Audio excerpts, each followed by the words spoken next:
chers êtres de lumière, je suis Ganesh. Et je viens vous expliquer comment vaincre le plus grand obstacle.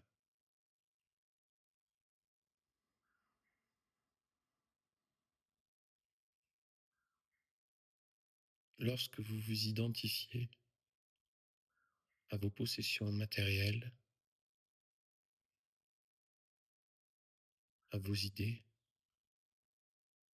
aux concepts sur l'existence, vous vivez dans les murs rassurants de votre propre moi. Mais ce moi est perdu dans les limbes de sa propre inconscience. Le monde n'est pas une boîte. Et donc votre boîte du moi, remplie d'idées préconçues sur le réel, ne peut appréhender le monde. Votre plus grand obstacle, votre moi, qui essaie de rentrer dans ce qu'il croit être la case du monde, s'illusionne quant à sa nature.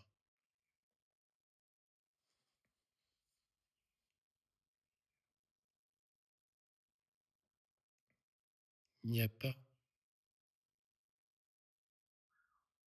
de boîte de votre propre moi qui puisse être le monde. Et c'est là votre plus grand obstacle. Croire que votre moi est le monde.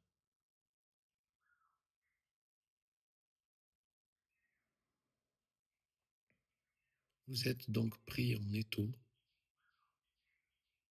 entre cette idée virtuelle de votre ego personnel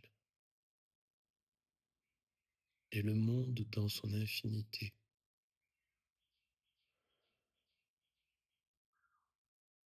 Il vous est demandé de trouver au-dedans de vous ce qui obstrue, ce qui bloque l'accès à la vérité.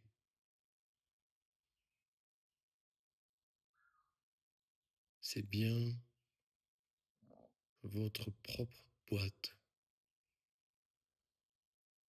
vos murs épais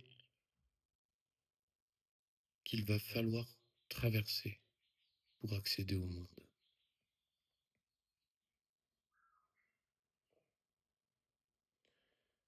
En fonction de l'épaisseur de vos certitudes, vous allez devoir apprendre à passer au-delà en acceptant l'inconnu. L'inconnu, échappant à la boîte, vous fait peur.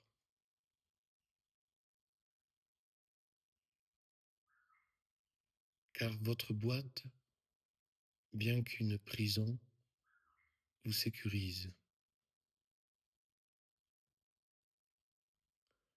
Et marcher au-delà des limites, en transcendant les limites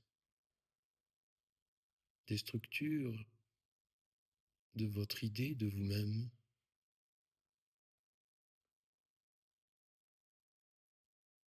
vous fait peur.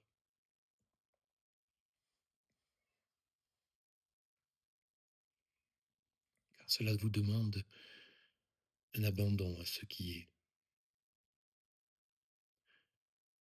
Mais vous avez conçu cette boîte pour justement éviter l'abandon à ce qui est.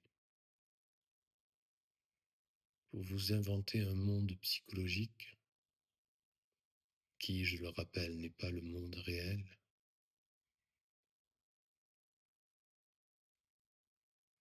en étant sûr que ce monde psychologique est la totalité de la réalité.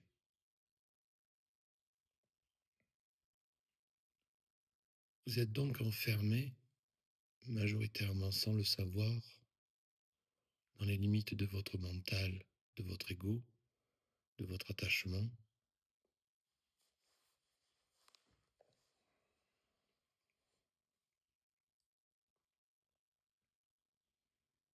Et pour briser l'obstacle, la boîte, il vous est demandé de développer la foi.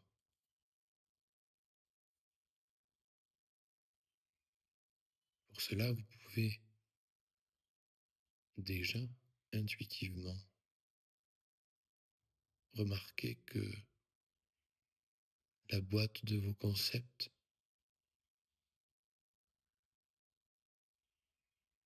est souvent limitée.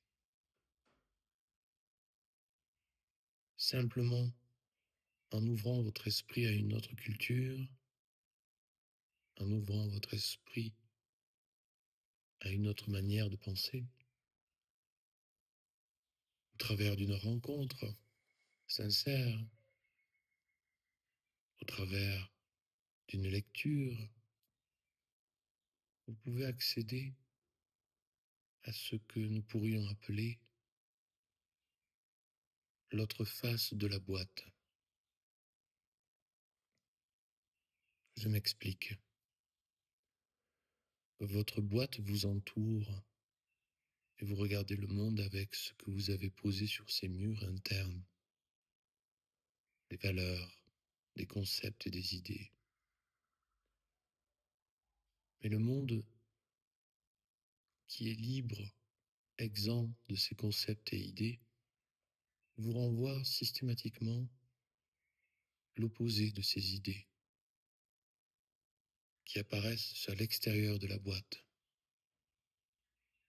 C'est pourquoi il est nécessaire d'aller vers l'inconnu, sortir de votre zone d'habitude, pour que soit réverbérée au travers du voyage de l'existence une version différente de votre boîte, pour que celle-ci, dans un premier temps, s'élargisse. Mais la boîte n'est pas l'ultime réalité. Ce qui se passe quand la boîte s'élargit, c'est que la matière qui la constitue, la matière psychique, va s'étirer aussi. Et ainsi les murs vont devenir de plus en plus fins. Augmenter votre connaissance, vos connaissances multiples, surtout au travers de celles qui mettent en contradiction vos propres certitudes, vous permet en élargissant de rendre plus fin, d'affiner la structure même de votre prison.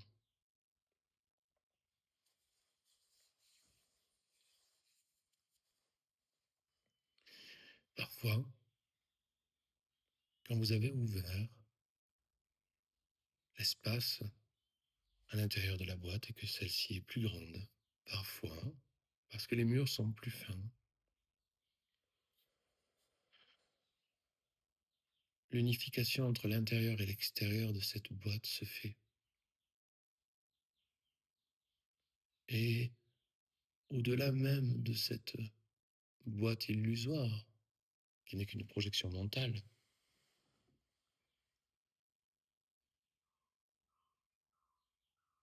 vous entrez dans une non-dualité.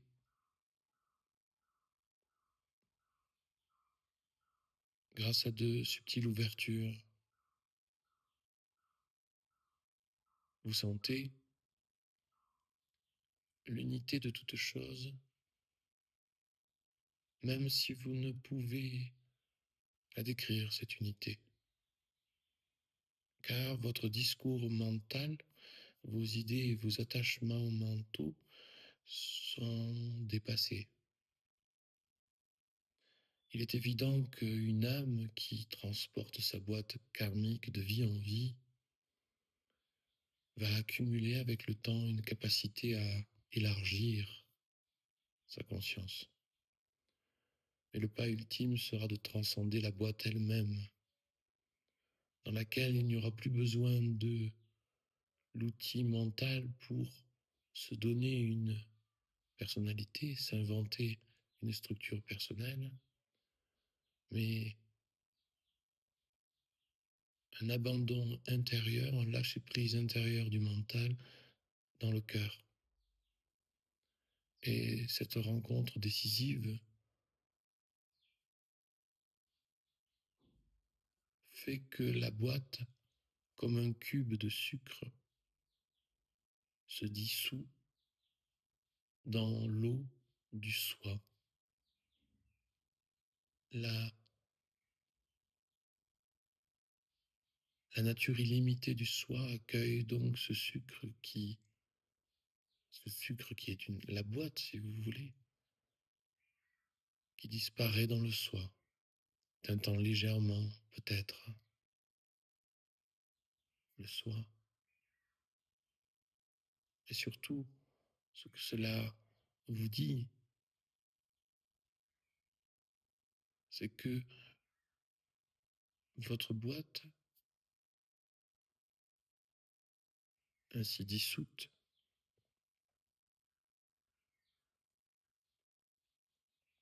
laisse place à l'éternité de l'être révélé. Vous avez donc accepté d'avoir cette boîte comme référentiel pour sortir de cette référence et cette fois-ci vivre l'identité avec le soi.